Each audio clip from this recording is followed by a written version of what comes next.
Chapter 2. We were brought up together. There was not quite a year difference in our ages. I need not say that we were strangers to any species of disunion or dispute.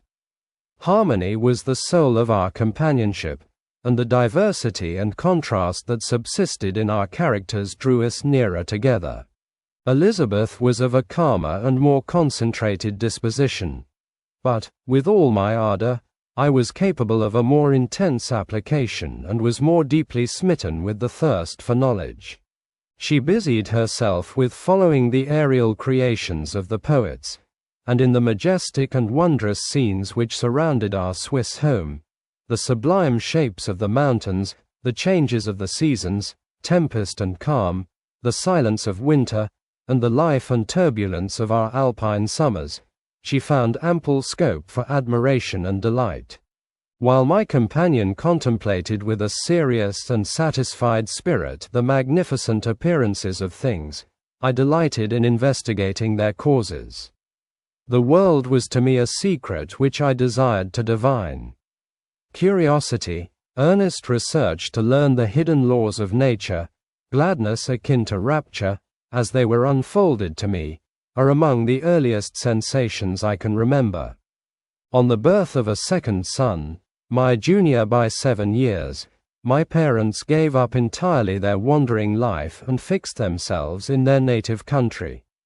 We possessed a house in Geneva, and a campagna on Bellerive, the eastern shore of the lake, at the distance of rather more than a league from the city. We resided principally in the latter, and the lives of my parents were passed in considerable seclusion. It was my temper to avoid a crowd and to attach myself fervently to a few. I was indifferent, therefore, to my schoolfellows in general, but I united myself in the bonds of the closest friendship to one among them. Henry Clerval was the son of a merchant of Geneva. He was a boy of singular talent and fancy. He loved enterprise, hardship, and even danger for its own sake. He was deeply read in books of chivalry and romance. He composed heroic songs and began to write many a tale of enchantment and knightly adventure. He tried to make us act plays and to enter into masquerades, in which the characters were drawn from the heroes of Roncesvalles, of the Round Table of King Arthur, and the chivalrous train who shed their blood to redeem the Holy Sepulchre from the hands of the infidels. No human being could have passed a happier childhood than myself. My parents were possessed by the very spirit of kindness and indulgence. We felt that they were not the tyrants to rule our lot according to their caprice, but the agents and creators of all the many delights which we enjoyed. When I mingled with other families, I distinctly discerned how peculiarly fortunate my lot was, and gratitude assisted the development of filial love.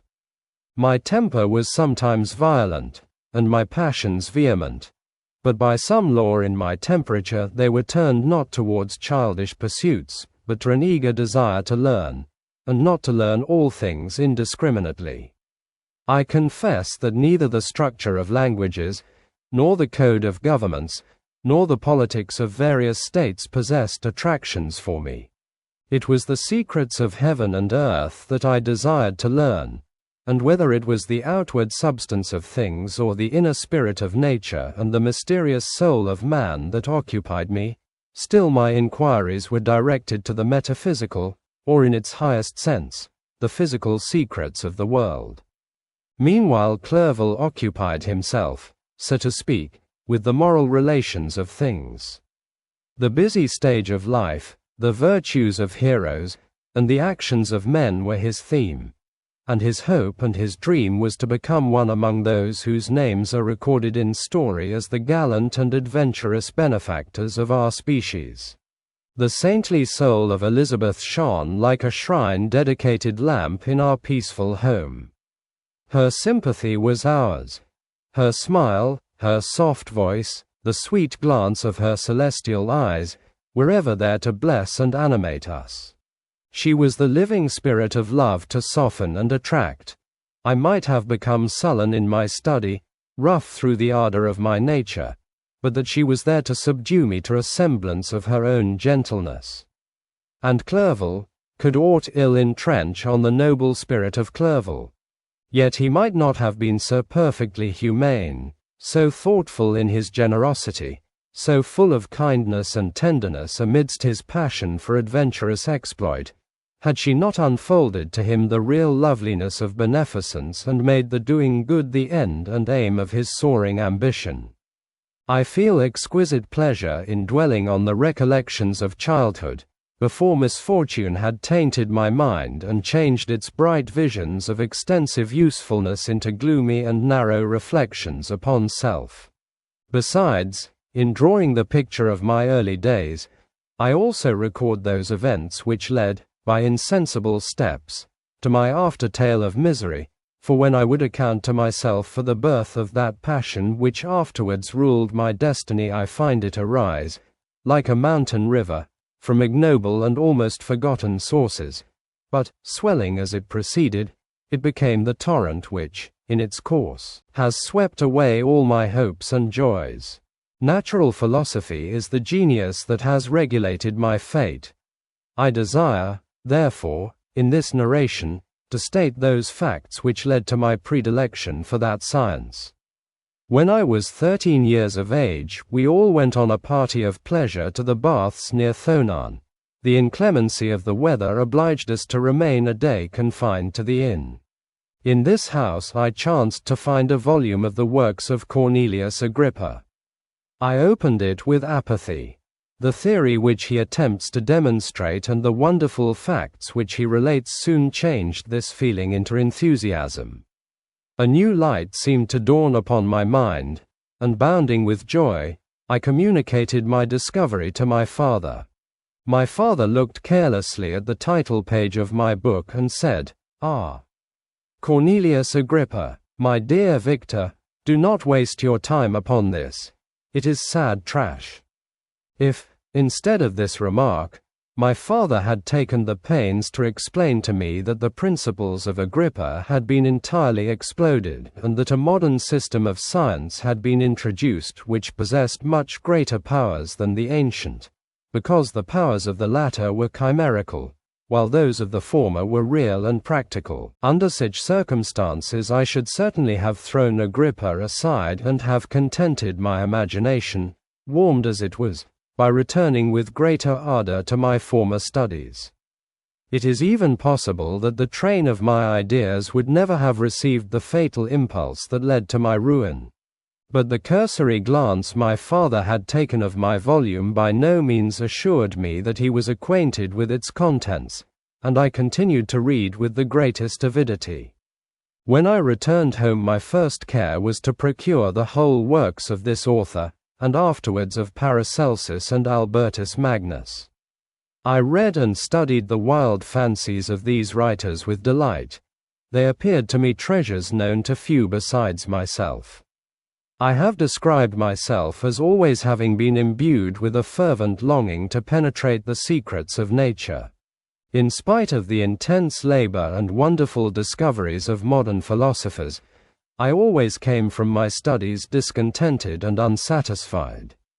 Sir Isaac Newton is said to have avowed that he felt like a child picking up shells beside the great and unexplored ocean of truth. Those of his successors in each branch of natural philosophy with whom I was acquainted appeared even to my boy's apprehensions as tyros engaged in the same pursuit. The untaught peasant beheld the elements around him and was acquainted with their practical uses. The most learned philosopher knew little more. He had partially unveiled the face of nature, but her immortal lineaments were still a wonder and a mystery. He might dissect, anatomize, and give names, but, not to speak of a final cause, causes in their secondary and tertiary grades were utterly unknown to him. I had gazed upon the fortifications and impediments that seemed to keep human beings from entering the citadel of nature, and rashly and ignorantly I had repined. But here were books, and here were men who had penetrated deeper and knew more. I took their word for all that they averred, and I became their disciple.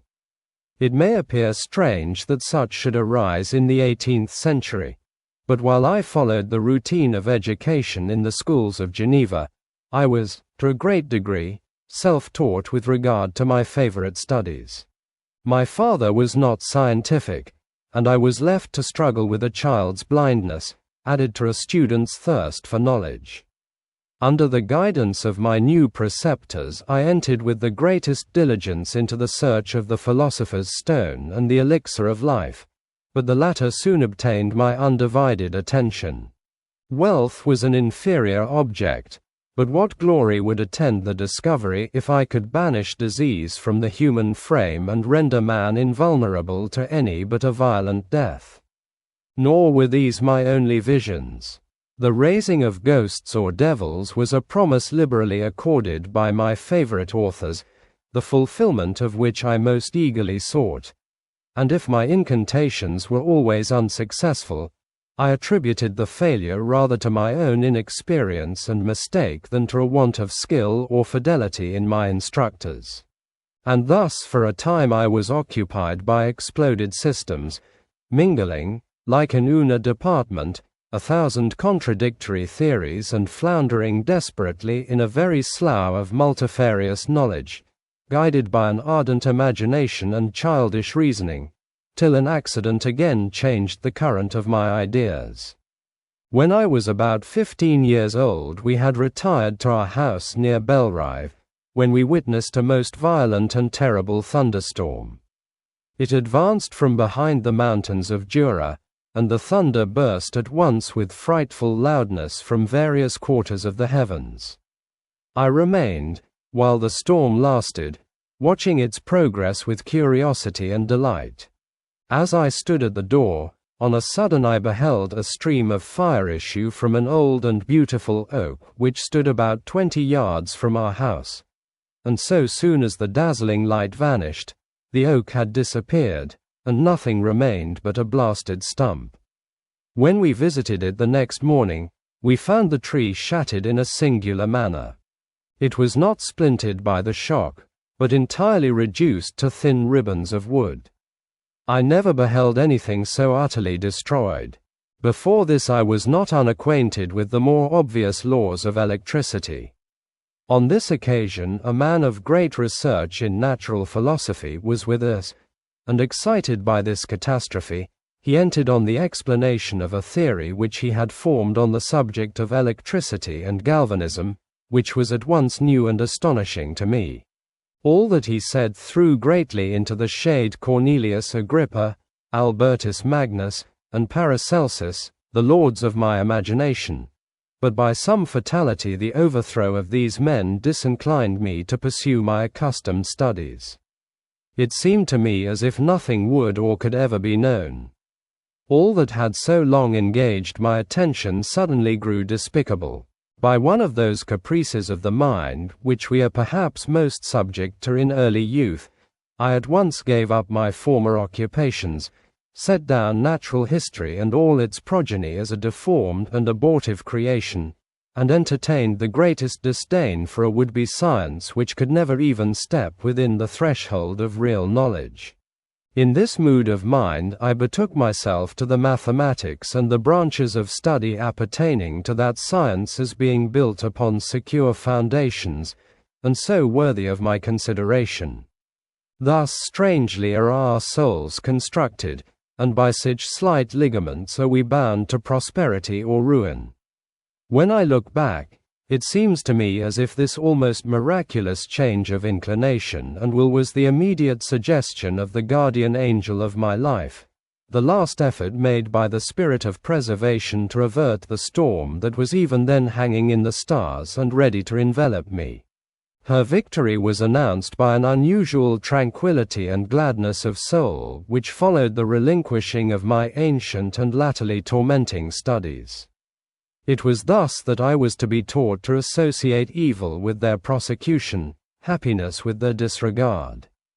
It was a strong effort of the spirit of good, but it was ineffectual. Destiny was too potent, and her immutable laws had decreed my utter and terrible destruction. Chapter 3. When I had attained the age of 17, my parents resolved that I should become a student at the University of Ingolstadt. I had hitherto attended the schools of Geneva, but my father thought it necessary for the completion of my education that I should be made acquainted with other customs than those of my native country. My departure was therefore fixed at an early date, but before the day resolved upon could arrive, the first misfortune of my life occurred, an omen, as it were, of my future misery. Elizabeth had caught the scarlet fever. Her illness was severe, and she was in the greatest danger. During her illness, many arguments had been urged to persuade my mother to refrain from attending upon her. She had at first yielded to our entreaties, but when she heard that the life of her favorite was menaced, she could no longer control her anxiety. She attended her sickbed. Her watchful attentions triumphed over the malignity of the distemper. Elizabeth was saved, but the consequences of this imprudence were fatal to her preserver. On the third day my mother sickened. Her fever was accompanied by the most alarming symptoms, and the looks of her medical attendants prognosticated the worst event. On her deathbed, the fortitude and benignity of this best of women did not desert her. She joined the hands of Elizabeth and myself. "My children," she said, "my firmest hopes of future happiness were placed on the prospect of your union. This expectation will now be the consolation of your father. Elizabeth, my love, you must supply my place to my younger children. Alas! I regret that I am taken from you, and, happy and beloved as I have been, is it not hard to quit you all? But these are not thoughts befitting me. I will endeavor to resign myself cheerfully to death, and will indulge a hope of meeting you in another world." She died calmly, and her countenance expressed affection even in death. I need not describe the feelings of those whose dearest ties are rent by that most irreparable evil, the void that presents itself to the soul, and the despair that is exhibited on the countenance. It is so long before the mind can persuade itself that she whom we saw every day and whose very existence appeared a part of our own can have departed forever, that the brightness of a beloved eye can have been extinguished and the sound of a voice so familiar and dear to the ear can be hushed, never more to be heard. These are the reflections of the first days. But when the lapse of time proves the reality of the evil, then the actual bitterness of grief commences.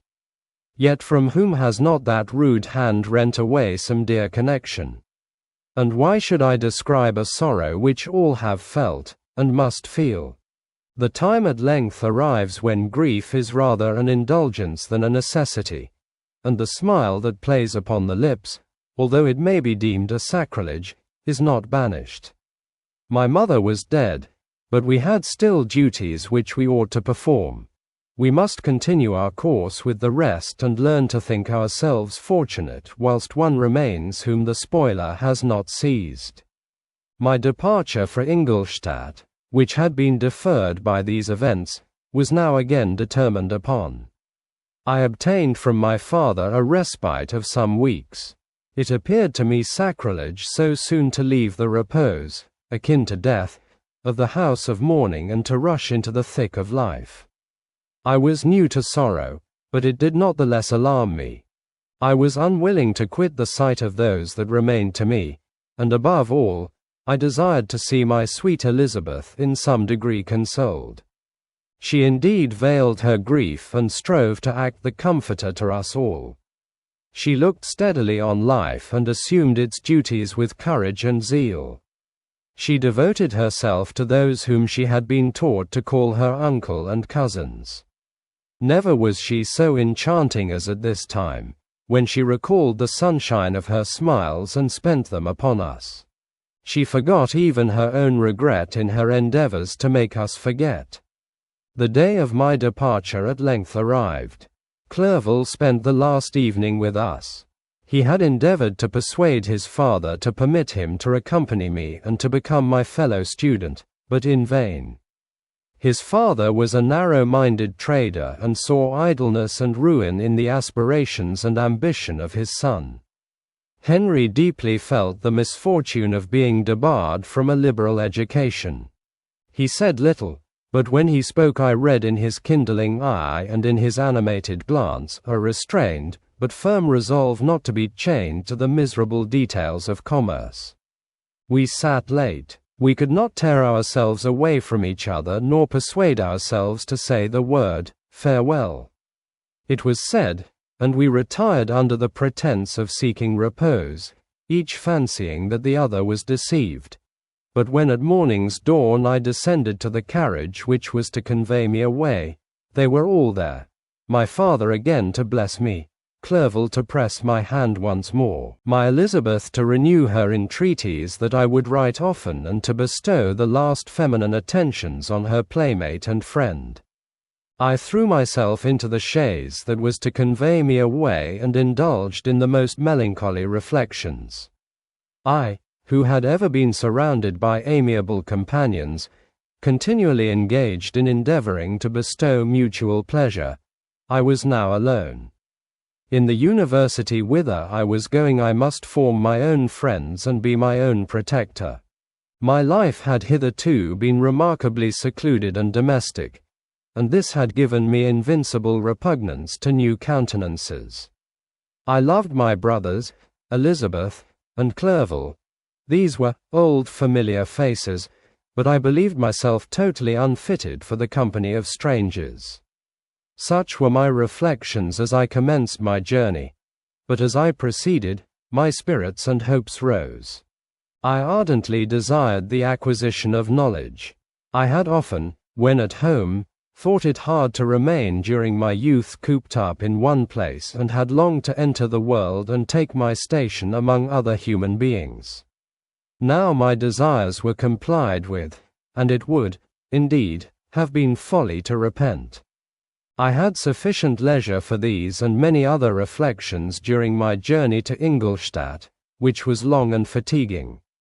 At length the high white steeple of the town met my eyes. I alighted and was conducted to my solitary apartment to spend the evening as I pleased. The next morning I delivered my letters of introduction and paid a visit to some of the principal professors. Chance, or rather the evil influence, the angel of destruction, which asserted omnipotent sway over me from the moment I turned my reluctant steps from my father's door, led me first to M. Krempe, professor of natural philosophy. He was an uncouth man, but deeply imbued in the secrets of his science. He asked me several questions concerning my progress in the different branches of science appertaining to natural philosophy.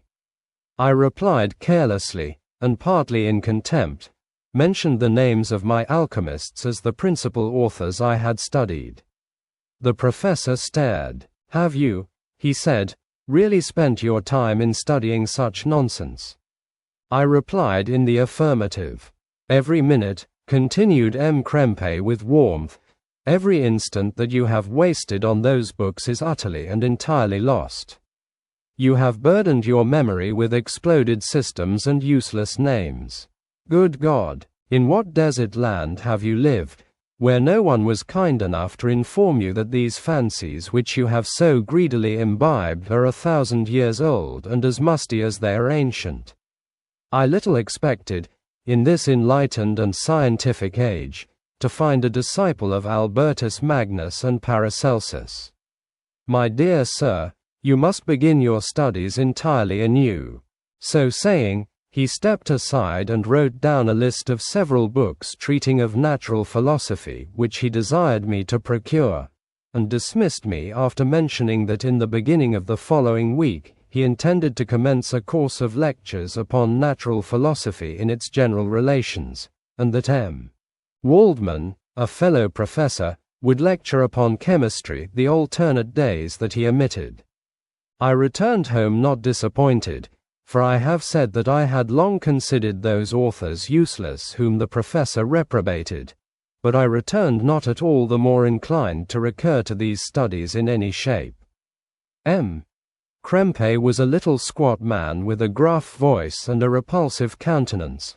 The teacher, therefore, did not prepossess me in favor of his pursuits. In rather a too philosophical and connected a strain, perhaps, I have given an account of the conclusions I had come to concerning them in my early years. As a child, I had not been content with the results promised by the modern professors of natural science. With a confusion of ideas only to be accounted for by my extreme youth and my want of a guide on such matters, I had retrod the steps of knowledge along the paths of time and exchanged the discoveries of recent inquirers for the dreams of forgotten alchemists. Besides, I had a contempt for the uses of modern natural philosophy. It was very different when the masters of the science sought immortality and power. Such views, although futile, were grand, but now the scene was changed. The ambition of the inquirer seemed to limit itself to the annihilation of those visions on which my interest in science was chiefly founded. I was required to exchange chimeras of boundless grandeur for realities of little worth. Such were my reflections during the first 2 or 3 days of my residence at Ingolstadt, which were chiefly spent in becoming acquainted with the localities and the principal residents in my new abode. But as the ensuing week commenced, I thought of the information which M. Krempe had given me concerning the lectures. And although I could not consent to go and hear that little conceited fellow deliver sentences out of a pulpit, I recollected what he had said of M. Waldman, whom I had never seen, as he had hitherto been out of town. Partly from curiosity and partly from idleness, I went into the lecturing room, which M. Waldman entered shortly after. This professor was very unlike his colleague. He appeared about 50 years of age, but with an aspect expressive of the greatest benevolence. A few grey hairs covered his temples, but those at the back of his head were nearly black. His person was short but remarkably erect, and his voice the sweetest I had ever heard. He began his lecture by a recapitulation of the history of chemistry and the various improvements made by different men of learning, pronouncing with fervor the names of the most distinguished discoverers. He then took a cursory view of the present state of the science and explained many of its elementary terms. After having made a few preparatory experiments, he concluded with a panegyric upon modern chemistry, the terms of which I shall never forget. The ancient teachers of this science, said he, promised impossibilities and performed nothing. The modern masters promise very little. They know that metals cannot be transmuted and that the elixir of life is a chimera, but these philosophers, whose hands seem only made to dabble in dirt, and their eyes to pore over the microscope or crucible, have indeed performed miracles. They penetrate into the recesses of nature and show how she works in her hiding places. They ascend into the heavens. They have discovered how the blood circulates, and the nature of the air we breathe. They have acquired new and almost unlimited powers. They can command the thunders of heaven, mimic the earthquake, and even mock the invisible world with its own shadows. Such were the professor's words. Rather let me say such the words of the fate, announced to destroy me.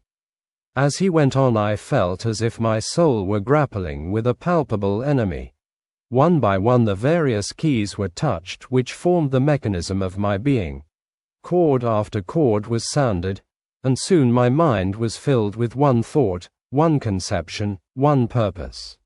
So much has been done, exclaimed the soul of Frankenstein. More, far more, will I achieve.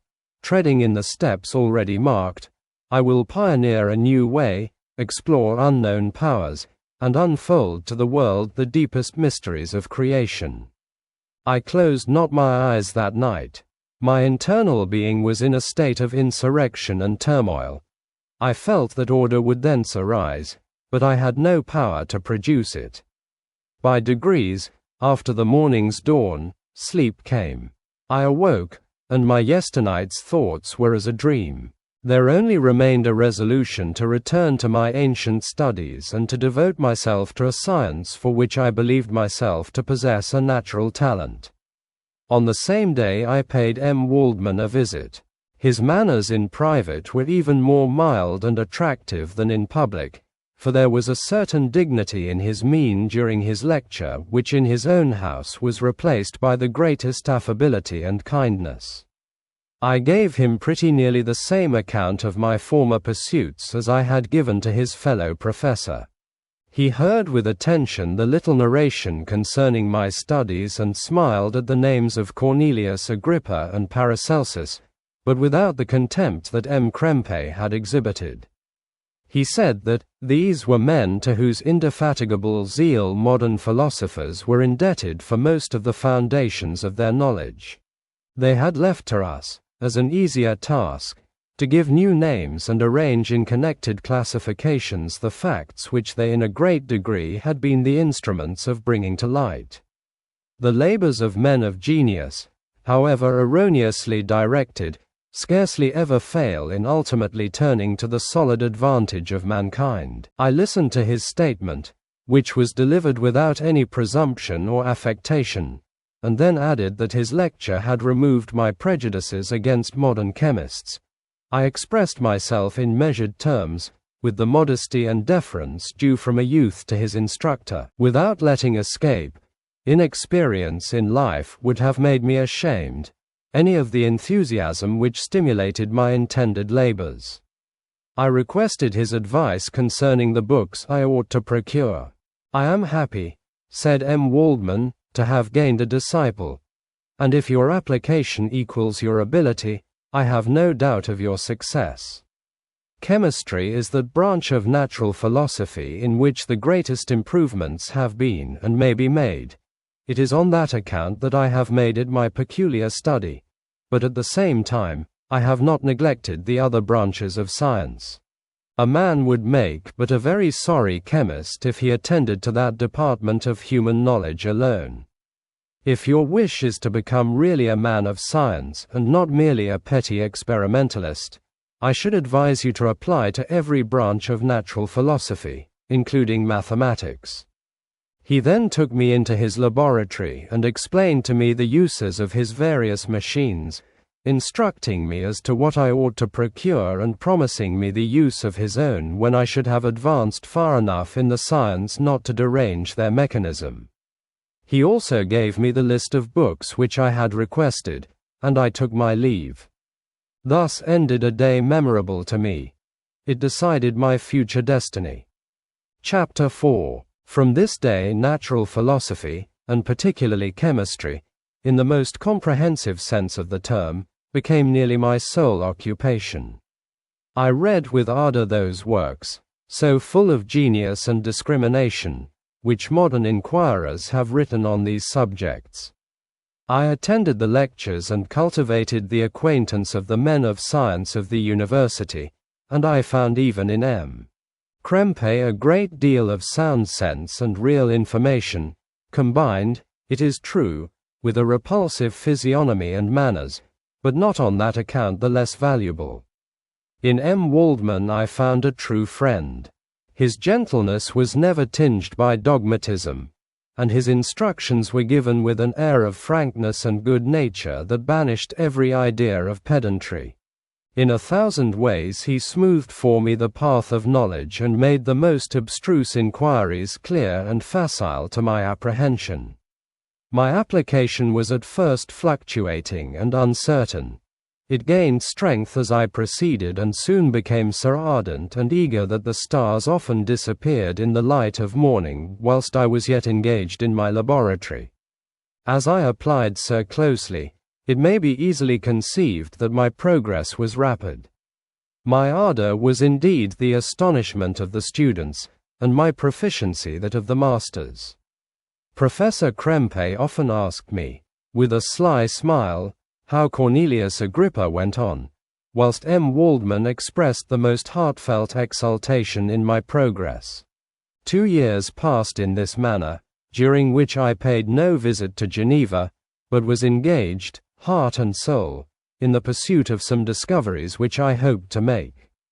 None but those who have experienced them can conceive of the enticements of science. In other studies you go as far as others have gone before you, and there is nothing more to know. But in a scientific pursuit there is continual food for discovery and wonder. A mind of moderate capacity which closely pursues one study must infallibly arrive at great proficiency in that study, and I, who continually sought the attainment of one object of pursuit and was solely wrapped up in this, improved so rapidly that at the end of 2 years I made some discoveries in the improvement of some chemical instruments, which procured me great esteem and admiration at the university. When I had arrived at this point and had become as well acquainted with the theory and practice of natural philosophy as depended on the lessons of any of the professors at Ingolstadt, my residence there being no longer conducive to my improvements, I thought of returning to my friends and my native town, when an incident happened that protracted my stay. One of the phenomena which had peculiarly attracted my attention was the structure of the human frame, and, indeed, any animal endued with life.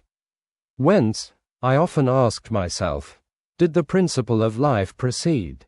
It was a bold question, and one which has ever been considered as a mystery. Yet with how many things are we upon the brink of becoming acquainted, if cowardice or carelessness did not restrain our inquiries. I revolved these circumstances in my mind and determined thenceforth to apply myself more particularly to those branches of natural philosophy which relate to physiology. Unless I had been animated by an almost supernatural enthusiasm, my application to this study would have been irksome and almost intolerable. To examine the causes of life, we must first have recourse to death. I became acquainted with the science of anatomy, but this was not sufficient. I must also observe the natural decay and corruption of the human body. In my education my father had taken the greatest precautions that my mind should be impressed with no supernatural horrors.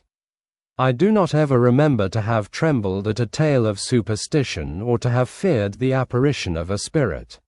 Darkness had no effect upon my fancy, and a churchyard was to me merely the receptacle of bodies deprived of life, which, from being the seat of beauty and strength, had become food for the worm. Now I was led to examine the cause and progress of this decay and forced to spend days and nights in vaults and charnel houses. My attention was fixed upon every object the most insupportable to the delicacy of the human feelings.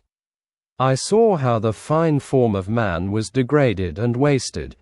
I beheld the corruption of death succeed to the blooming cheek of life. I saw how the worm inherited the wonders of the eye and brain. I paused, examining and analyzing all the minutiae of causation, as exemplified in the change from life to death, and death to life, until from the midst of this darkness a sudden light broke in upon me, a light so brilliant and wondrous, yet so simple, that while I became dizzy with the immensity of the prospect which it illustrated, I was surprised that among so many men of genius who had directed their inquiries towards the same science, that I alone should be reserved to discover so astonishing a secret. Remember, I am not recording the vision of a madman. The sun does not more certainly shine in the heavens than that which I now affirm is true. Some miracle might have produced it, yet the stages of the discovery were distinct and probable. After days and nights of incredible labor and fatigue, I succeeded in discovering the cause of generation and life. Nay, more, I became myself capable of bestowing animation upon lifeless matter. The astonishment which I had at first experienced on this discovery soon gave place to delight and rapture. After so much time spent in painful labor, to arrive at once at the summit of my desires was the most gratifying consummation of my toils. But this discovery was so great and overwhelming that all the steps by which I had been progressively led to it were obliterated, and I beheld only the result. What had been the study and desire of the wisest men since the creation of the world was now within my grasp. Not that, like a magic scene, it all opened upon me at once. The information I had obtained was of a nature rather to direct my endeavors so soon as I should point them towards the object of my search than to exhibit that object already accomplished. I was like the Arabian who had been buried with the dead and found a passage to life, aided only by one glimmering and seemingly ineffectual light. I see by your eagerness and the wonder and hope which your eyes express, my friend, that you expect to be informed of the secret with which I am acquainted. That cannot be. Listen patiently until the end of my story, and you will easily perceive why I am reserved upon that subject. I will not lead you on, unguarded and ardent as I then was, to your destruction and infallible misery. Learn from me, if not by my precepts, at least by my example, how dangerous is the acquirement of knowledge and how much happier that man is who believes his native town to be the world, than he who aspires to become greater than his nature will allow. When I found so astonishing a power placed within my hands, I hesitated a long time concerning the manner in which I should employ it.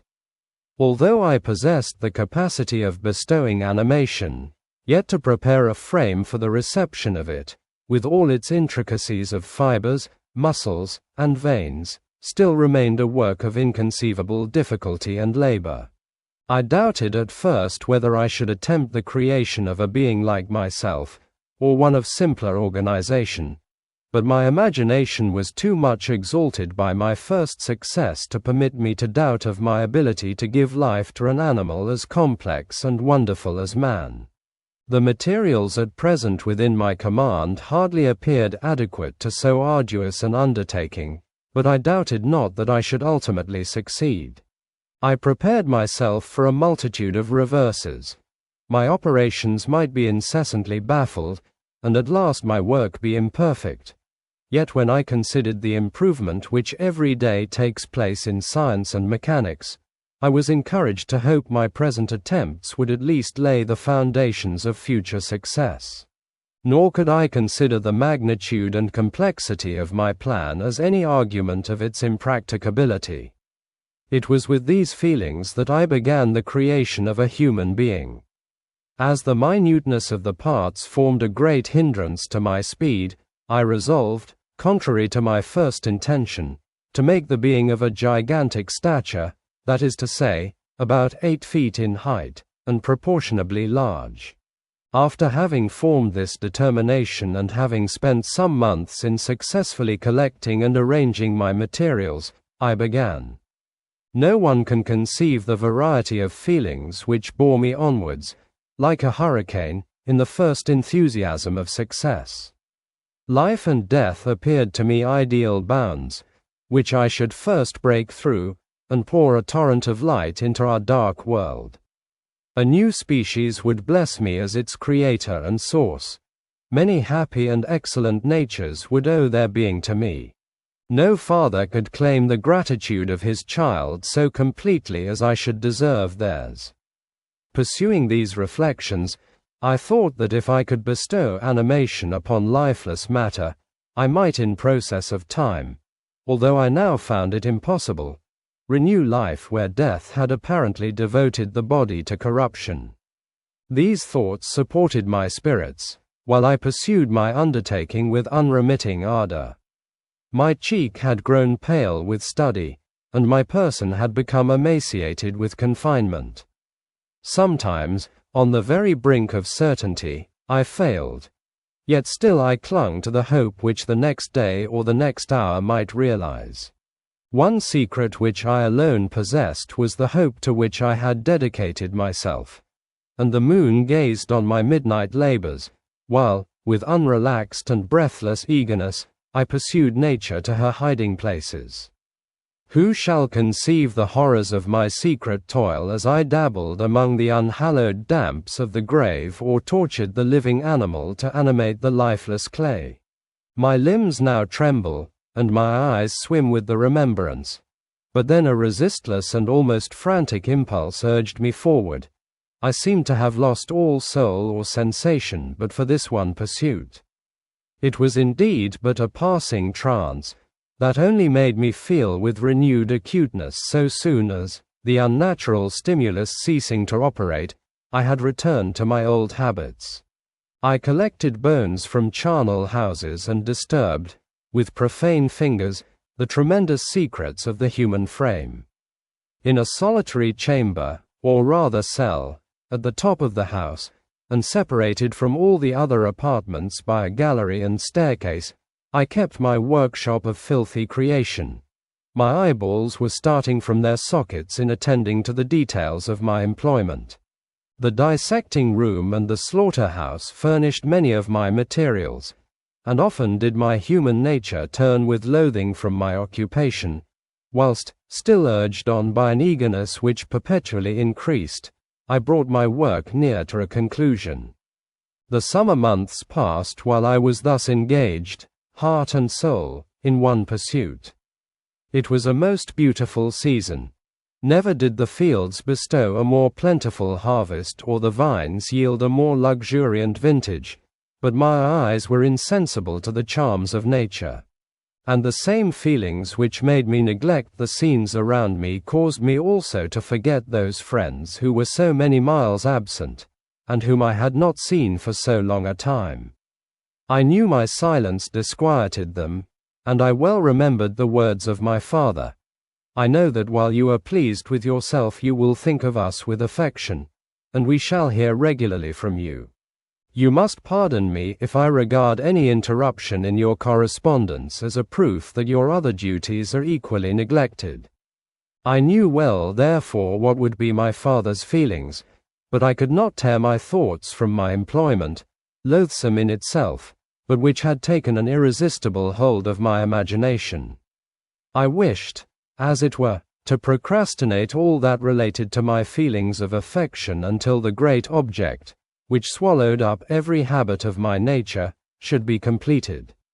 I then thought that my father would be unjust if he ascribed my neglect to vice or faultiness on my part, but I am now convinced that he was justified in conceiving that I should not be altogether free from blame. A human being in perfection ought always to preserve a calm and peaceful mind and never to allow passion or a transitory desire to disturb his tranquillity. I do not think that the pursuit of knowledge is an exception to this rule. If the study to which you apply yourself has a tendency to weaken your affections and to destroy your taste for those simple pleasures in which no alloy can possibly mix, then that study is certainly unlawful, that is to say, not befitting the human mind. If this rule were always observed, if no man allowed any pursuit whatsoever to interfere with the tranquillity of his domestic affections, Greece had not been enslaved, Caesar would have spared his country, America would have been discovered more gradually, and the empires of Mexico and Peru had not been destroyed. But I forget that I am moralizing in the most interesting part of my tale, and your looks remind me to proceed. My father made no reproach in his letters and only took notice of my silence by inquiring into my occupations more particularly than before. Winter, spring, and summer passed away during my labors, but I did not watch the blossom or the expanding leaves, sights which before always yielded me supreme delight, so deeply was I engrossed in my occupation. The leaves of that year had withered before my work drew near to a close, and now every day showed me more plainly how well I had succeeded. But my enthusiasm was checked by my anxiety, and I appeared rather like one doomed by slavery to toil in the mines, or any other unwholesome trade than an artist occupied by his favorite employment. Every night I was oppressed by a slow fever, and I became nervous to a most painful degree. The fall of a leaf startled me, and I shunned my fellow creatures as if I had been guilty of a crime. Sometimes I grew alarmed at the wreck I perceived that I had become. The energy of my purpose alone sustained me. My labors would soon end, and I believed that exercise and amusement would then drive away incipient disease, and I promised myself both of these when my creation should be complete. Chapter 5. It was on a dreary night of November that I beheld the accomplishment of my toils.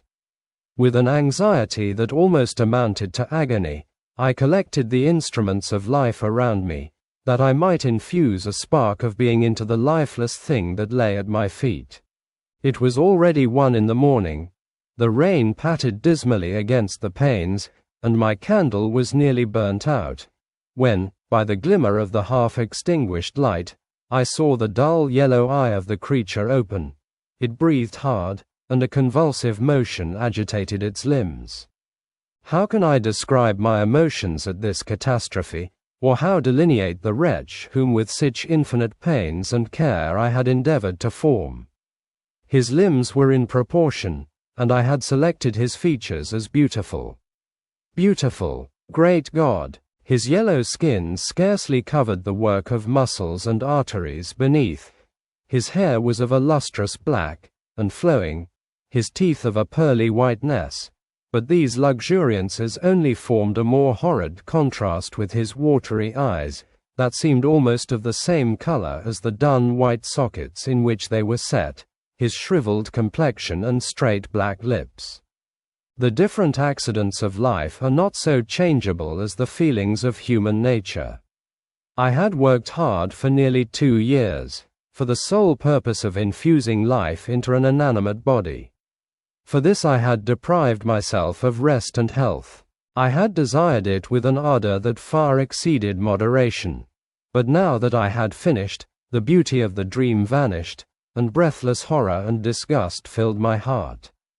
Unable to endure the aspect of the being I had created, I rushed out of the room and continued a long time traversing my bedchamber, unable to compose my mind to sleep. At length lassitude succeeded to the tumult I had before endured, and I threw myself on the bed in my clothes, endeavoring to seek a few moments of forgetfulness. But it was in vain. I slept, indeed, but I was disturbed by the wildest dreams. I thought I saw Elizabeth, in the bloom of health, walking in the streets of Ingolstadt.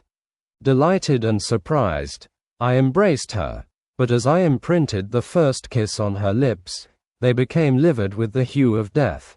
Her features appeared to change, and I thought that I held the corpse of my dead mother in my arms. A shroud enveloped her form, and I saw the grave worms crawling in the folds of the flannel. I started from my sleep with horror. A cold dew covered my forehead, my teeth chattered, and every limb became convulsed. When, by the dim and yellow light of the moon, as it forced its way through the window shutters, I beheld the wretch, the miserable monster whom I had created. He held up the curtain of the bed, and his eyes, if eyes they may be called, were fixed on me. His jaws opened, and he muttered some inarticulate sounds, while a grin wrinkled his cheeks. He might have spoken, but I did not hear. One hand was stretched out, seemingly to detain me, but I escaped and rushed downstairs.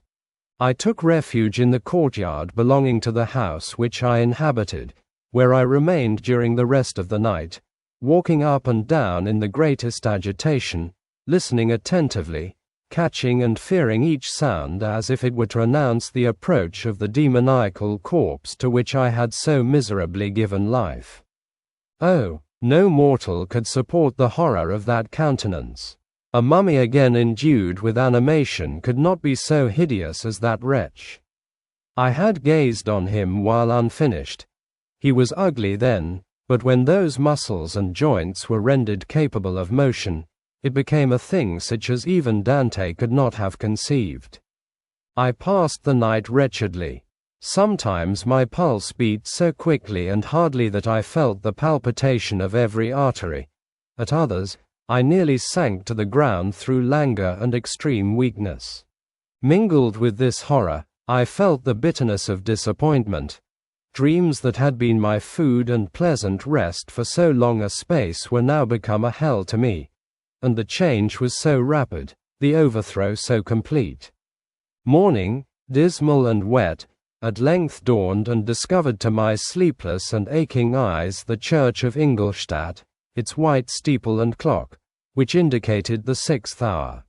The porter opened the gates of the court, which had that night been my asylum, and I issued into the streets, pacing them with quick steps, as if I sought to avoid the wretch whom I feared every turning of the street would present to my view.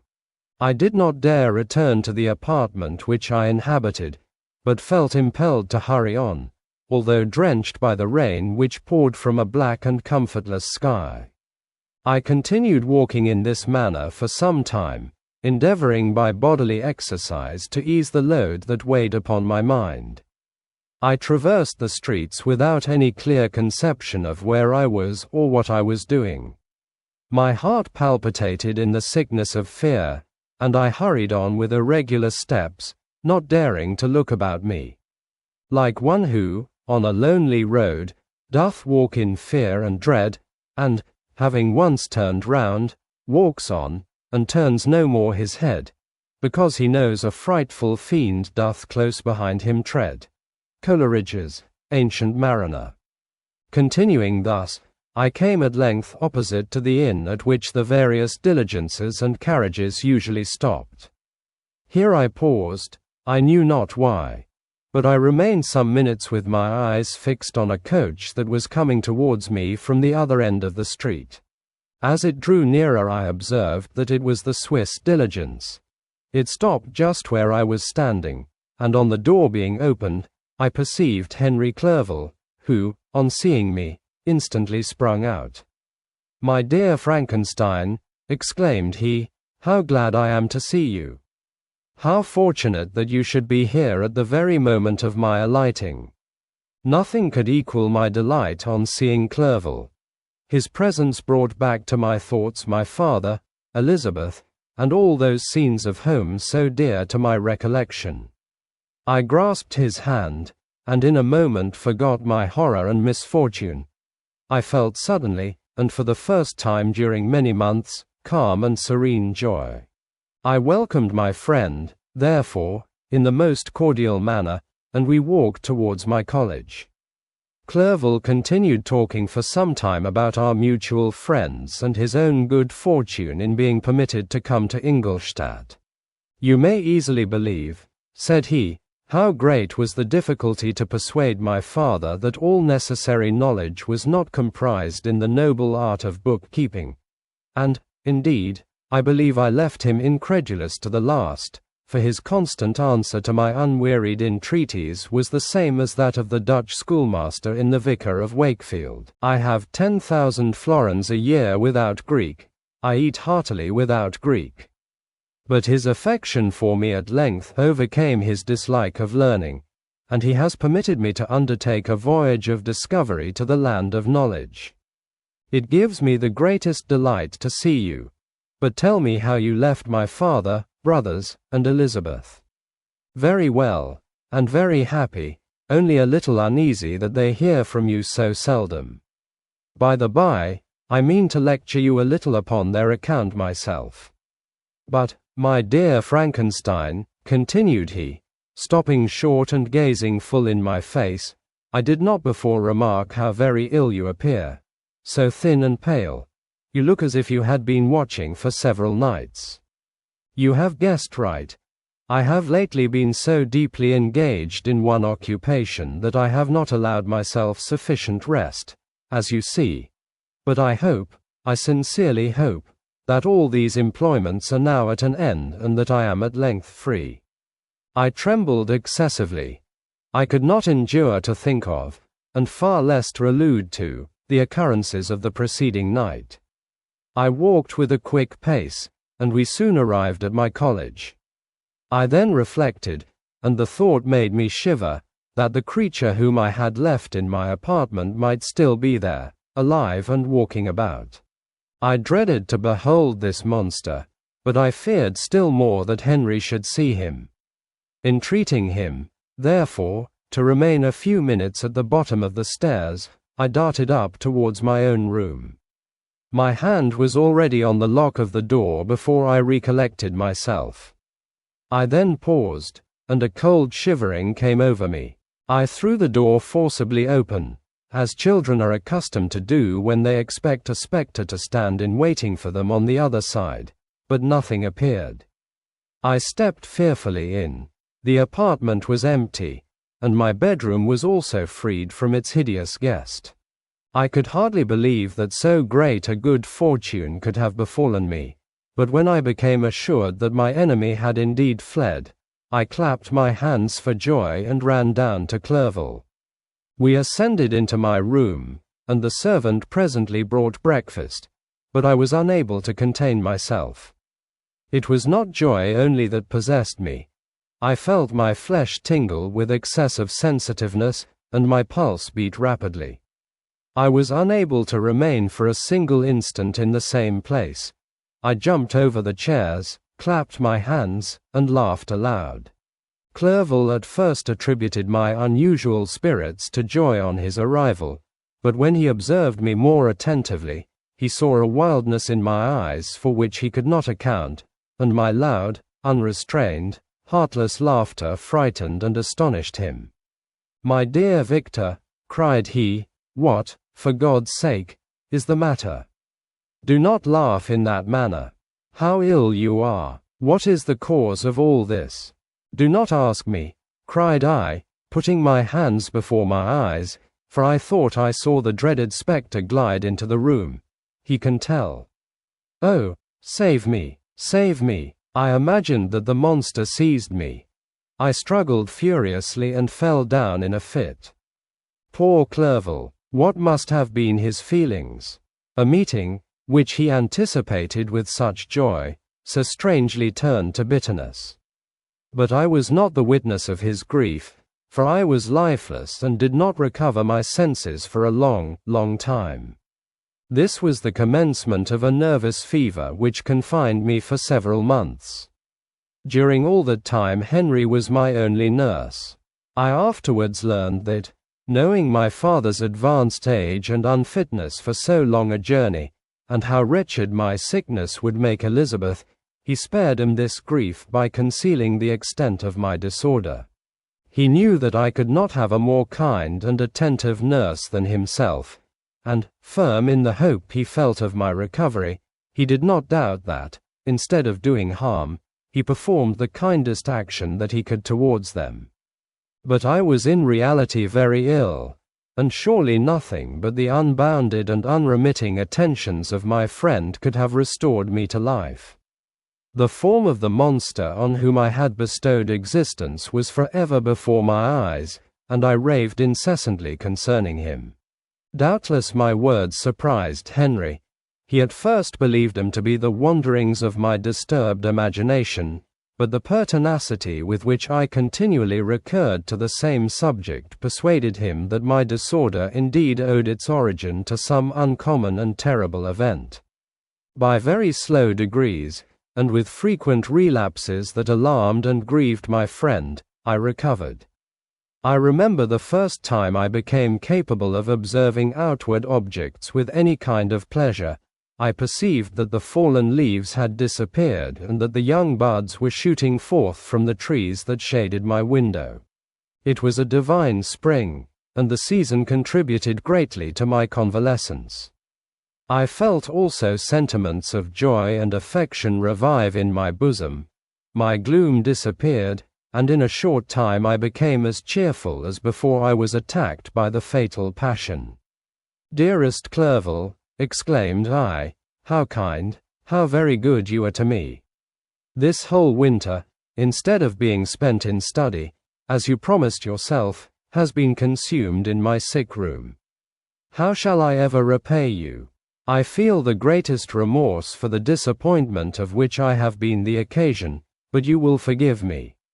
You will repay me entirely if you do not discompose yourself, but get well as fast as you can. And since you appear in such good spirits, I may speak to you on one subject, may I not?" I trembled. One subject. What could it be? Could he allude to an object on whom I dared not even think? "Compose yourself," said Clerval, who observed my change of color. "I will not mention it if it agitates you. But your father and cousin would be very happy if they received a letter from you in your own handwriting. They hardly know how ill you have been and are uneasy at your long silence. Is that all, my dear Henry? How could you suppose that my first thought would not fly towards those dear friends whom I love and who are so deserving of my love? If this is your present temper, my friend, you will perhaps be glad to see a letter that has been lying here some days for you. It is from your cousin, I believe." Chapter 6. Clerval then put the following letter into my hands. It was from my own Elizabeth. "My dearest cousin, you have been ill, very ill, and even the constant letters of dear kind Henry are not sufficient to reassure me on your account. You are forbidden to write, to hold a pen. Yet one word from you, dear Victor, is necessary to calm our apprehensions. For a long time I have thought that each post would bring this line, and my persuasions have restrained my uncle from undertaking a journey to Ingolstadt. I have prevented his encountering the inconveniences and perhaps dangers of so long a journey, yet how often have I regretted not being able to perform it myself. I figure to myself that the task of attending on your sickbed has devolved on some mercenary old nurse, who could never guess your wishes nor minister to them with the care and affection of your poor cousin. Yet that is over now. Clerval writes that indeed you are getting better. I eagerly hope that you will confirm this intelligence soon in your own handwriting. Get well, and return to us. You will find a happy, cheerful home and friends who love you dearly. Your father's health is vigorous, and he asks but to see you, but to be assured that you are well, and not a care will ever cloud his benevolent countenance. How pleased you would be to remark the improvement of our Ernest. He is now 16 and full of activity and spirit. He is desirous to be a true Swiss and to enter into foreign service, but we cannot part with him, at least until his elder brother returns to us. My uncle is not pleased with the idea of a military career in a distant country, but Ernest never had your powers of application. He looks upon study as an odious fetter. His time is spent in the open air, climbing the hills or rowing on the lake. I fear that he will become an idler unless we yield the point and permit him to enter on the profession which he has selected. Little alteration, except the growth of our dear children, has taken place since you left us. The blue lake and snow-clad mountains, they never change, and I think our placid home and our contented hearts are regulated by the same immutable laws. My trifling occupations take up my time and amuse me, and I am rewarded for any exertions by seeing none but happy, kind faces around me. Since you left us, but one change has taken place in our little household. Do you remember on what occasion Justine Moritz entered our family? Probably you do not. I will relate her history, therefore, in a few words. Madame Moritz, her mother, was a widow with 4 children, of whom Justine was the third. This girl had always been the favorite of her father, but through a strange perversity, her mother could not endure her, and after the death of M. Moritz, treated her very ill. My aunt observed this, and when Justine was 12 years of age, prevailed on her mother to allow her to live at our house. The republican institutions of our country have produced simpler and happier manners than those which prevail in the great monarchies that surround it. Hence there is less distinction between the several classes of its inhabitants, and the lower orders, being neither so poor nor so despised, their manners are more refined and moral. A servant in Geneva does not mean the same thing as a servant in France and England. Justine, thus received in our family, learned the duties of a servant, a condition which, in our fortunate country, does not include the idea of ignorance and a sacrifice of the dignity of a human being. Justine, you may remember, was a great favorite of yours. And I recollect you once remarked that if you were in an ill humor, one glance from Justine could dissipate it, for the same reason that Ariosto gives concerning the beauty of Angelica. She looked so frank-hearted and happy. My aunt conceived a great attachment for her, by which she was induced to give her an education superior to that which she had at first intended. This benefit was fully repaid. Justine was the most grateful little creature in the world. I do not mean that she made any professions, I never heard one pass her lips, but you could see by her eyes that she almost adored her protectress. Although her disposition was gay and in many respects inconsiderate, yet she paid the greatest attention to every gesture of my aunt. She thought her the model of all excellence and endeavored to imitate her phraseology and manners, so that even now she often reminds me of her. When my dearest aunt died, everyone was too much occupied in their own grief to notice poor Justine, who had attended her during her illness with the most anxious affection. Poor Justine was very ill, but other trials were reserved for her. One by one, her brothers and sister died, and her mother, with the exception of her neglected daughter, was left childless. The conscience of the woman was troubled. She began to think that the deaths of her favorites was a judgment from heaven to chastise her partiality. She was a Roman Catholic, and I believe her confessor confirmed the idea which she had conceived. Accordingly, a few months after your departure for Ingolstadt, Justine was called home by her repentant mother. Poor girl, she wept when she quitted our house. She was much altered since the death of my aunt. Grief had given softness and a winning mildness to her manners, which had before been remarkable for vivacity.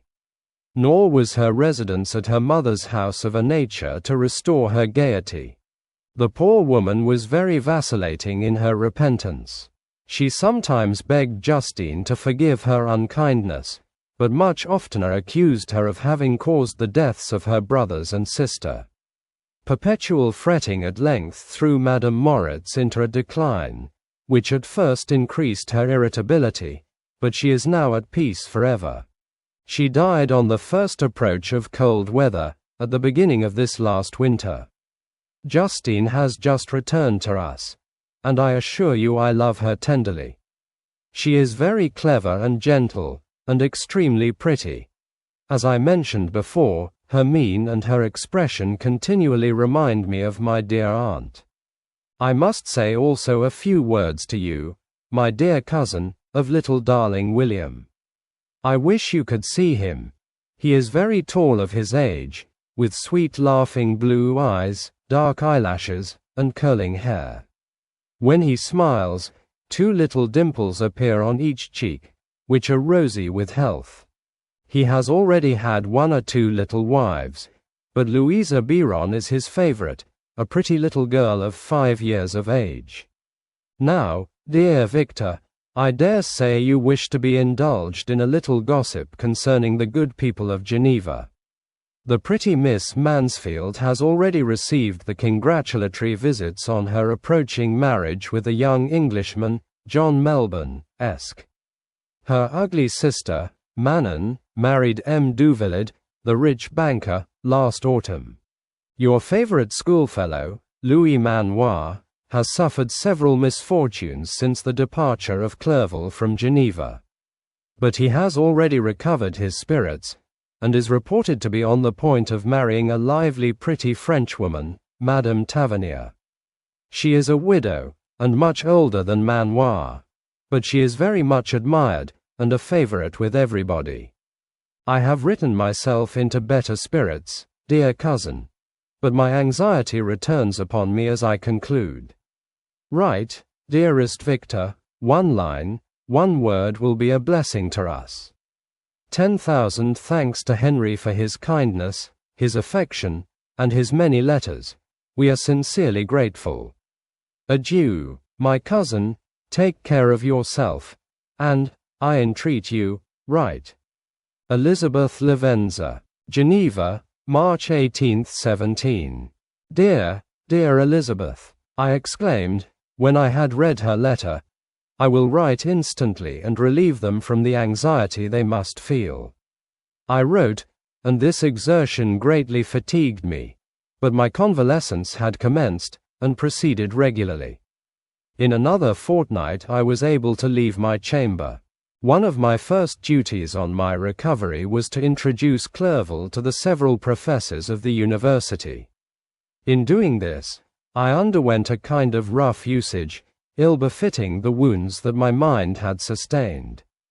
Ever since the fatal night, the end of my labors, and the beginning of my misfortunes, I had conceived a violent antipathy even to the name of natural philosophy. When I was otherwise quite restored to health, the sight of a chemical instrument would renew all the agony of my nervous symptoms. Henry saw this, and had removed all my apparatus from my view. He had also changed my apartment, for he perceived that I had acquired a dislike for the room which had previously been my laboratory. But these cares of Clerval were made of no avail when I visited the professors.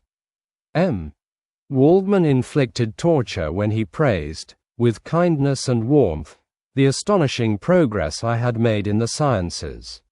He soon perceived that I disliked the subject, but not guessing the real cause, he attributed my feelings to modesty, and changed the subject from my improvement to the science itself, with a desire, as I evidently saw, of drawing me out. What could I do? He meant to please, and he tormented me. I felt as if he had placed carefully, one by one, in my view those instruments which were to be afterwards used in putting me to a slow and cruel death. I writhed under his words, yet dared not exhibit the pain I felt. Clerval, whose eyes and feelings were always quick in discerning the sensations of others, declined the subject, alleging, in excuse, his total ignorance, and the conversation took a more general turn. I thanked my friend from my heart, but I did not speak. I saw plainly that he was surprised, but he never attempted to draw my secret from me, and although I loved him with a mixture of affection and reverence that knew no bounds, yet I could never persuade myself to confide in him that event which was so often present to my recollection, but which I feared the detail to another would only impress more deeply. Krempe was not equally docile, and in my condition at that time, of almost insupportable sensitiveness, his harsh blunt encomiums gave me even more pain than the benevolent approbation of Waldman. D.N. the fellow! Cried he. Why, Clerval, I assure you he has outstripped us all. Stare if you please, but it is nevertheless true. A youngster who, but a few years ago, believed in Cornelius Agrippa as firmly as in the Gospel, has now set himself at the head of the university, and if he is not soon pulled down, we shall all be out of countenance. Continued he, observing my face expressive of suffering, Frankenstein is modest, an excellent quality in a young man. Young men should be diffident of themselves, you know, Clerval. I was myself when young, but that wears out in a very short time. Krempe had now commenced an eulogy on himself, which happily turned the conversation from a subject that was so annoying to me. Clerval had never sympathized in my tastes for natural science, and his literary pursuits differed wholly from those which had occupied me. He came to the university with the design of making himself complete master of the Oriental languages, and thus he should open a field for the plan of life he had marked out for himself. Resolved to pursue no inglorious career, he turned his eyes toward the East, as affording scope for his spirit of enterprise. The Persian, Arabic, and Sanskrit languages engaged his attention, and I was easily induced to enter on the same studies. Idleness had ever been irksome to me, and now that I wished to fly from reflection, and hated my former studies, I felt great relief in being the fellow pupil with my friend, and found not only instruction but consolation in the works of the Orientalists. I did not, like him, attempt a critical knowledge of their dialects, for I did not contemplate making any other use of them than temporary amusement. I read merely to understand their meaning, and they well repaid my labors. Their melancholy is soothing, and their joy elevating, to a degree I never experienced in studying the authors of any other country. When you read their writings, life appears to consist in a warm sun and a garden of roses, in the smiles and frowns of a fair enemy, and the fire that consumes your own heart. How different from the manly and heroical poetry of Greece and Rome! Summer passed away in these occupations, and my return to Geneva was fixed for the latter end of autumn. But being delayed by several accidents, winter and snow arrived, the roads were deemed impassable, and my journey was retarded until the ensuing spring. I felt this delay very bitterly, for I longed to see my native town and my beloved friends. My return had only been delayed so long, from an unwillingness to leave Clerval in a strange place, before he had become acquainted with any of its inhabitants. The winter, however, was spent cheerfully, and although the spring was uncommonly late, when it came its beauty compensated for its dilatoriness. The month of May had already commenced, and I expected the letter daily which was to fix the date of my departure, when Henry proposed a pedestrian tour in the environs of Ingolstadt, that I might bid a personal farewell to the country I had so long inhabited. I acceded with pleasure to this proposition. I was fond of exercise, and Clerval had always been my favorite companion in the ramble of this nature that I had taken among the scenes of my native country. We passed a fortnight in these perambulations. My health and spirits had long been restored, and they gained additional strength from the salubrious air I breathed, the natural incidents of our progress, and the conversation of my friend.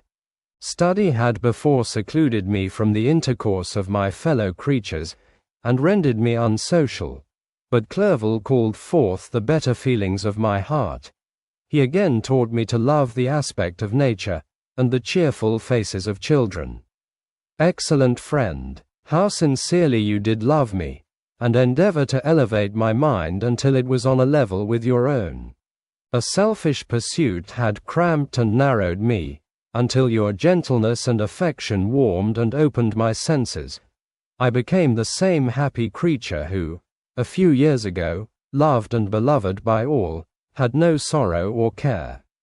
When happy, inanimate nature had the power of bestowing on me the most delightful sensations. A serene sky and verdant fields filled me with ecstasy. The present season was indeed divine. The flowers of spring bloomed in the hedges, while those of summer were already in bud. I was undisturbed by thoughts which during the preceding year had pressed upon me, notwithstanding my endeavors to throw him off, with an invincible burden. Henry rejoiced in my gaiety, and sincerely sympathized in my feelings. He exerted himself to amuse me, while he expressed the sensations that filled his soul. The resources of his mind on this occasion were truly astonishing. His conversation was full of imagination, and very often, in imitation of the Persian and Arabic writers, he invented tales of wonderful fancy and passion. At other times he repeated my favorite poems, or drew me out into arguments, which he supported with great ingenuity. We returned to our college on a Sunday afternoon. The peasants were dancing, and every one we met appeared gay and happy. My own spirits were high, and I bounded along with feelings of unbridled joy and hilarity.